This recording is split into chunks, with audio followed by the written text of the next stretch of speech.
Hey guys, welcome back. This is Master S and I'm here for another basic video. I'm going to be showing you today how to do the Sangsumaki or two-hand block. There's actually a couple different variations of Sangsumaki. There's a Chungdan Sangsumaki, which is a two-hand block, which we see in forms like Pyeongidan.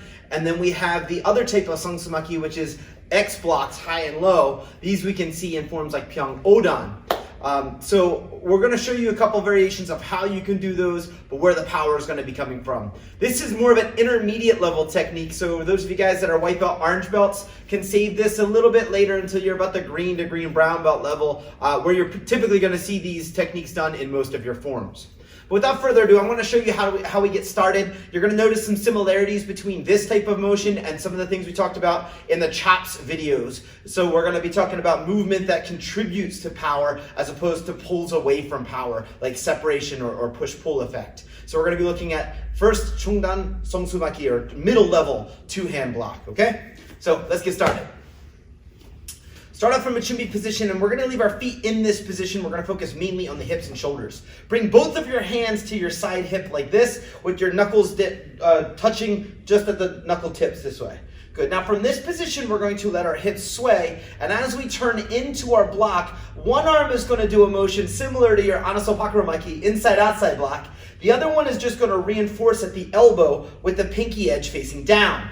This is going to give you a little bit of pushing power to reinforce the side of your inside-outside block.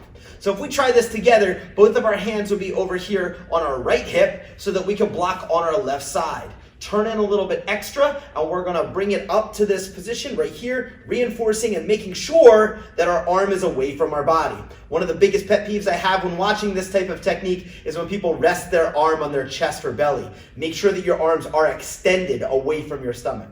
Let's try that 5 times on the left side.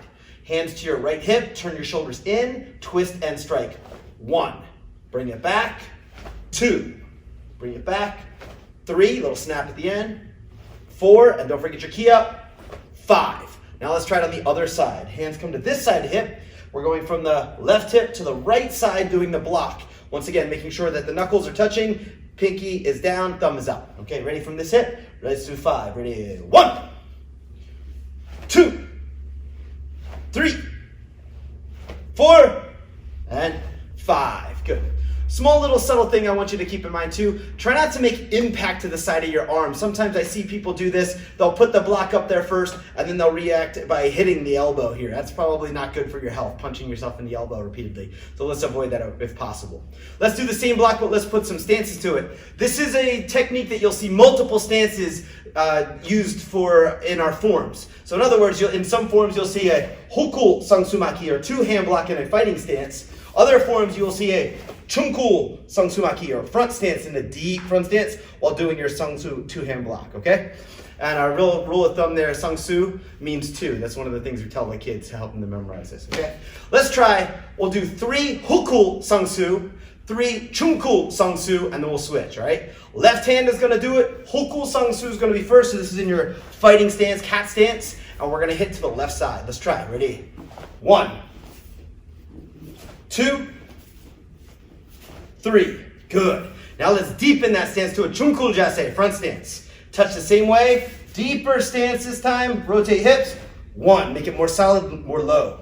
Bring it back. Ready? 2. Bring it back. 3. Good. Other side. Hands here. Hokul Jase first. Pivot. Cat stance.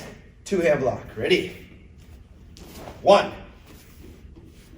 2, 3.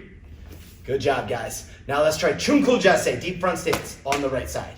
Hands to the left, slide forward, deep stance, Chungkul Jase. 1, 2,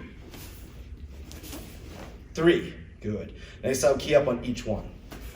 That gives you quite a bit to practice, guys. So let's give you a couple minutes to practice the Hokul Sangsu and Chungkul Sangsumaki using two-hand wrist block as we described, making sure your hands are in the right position, and don't forget, do not let that arm rest on your belly. Okay, guys, good luck. Practice hard.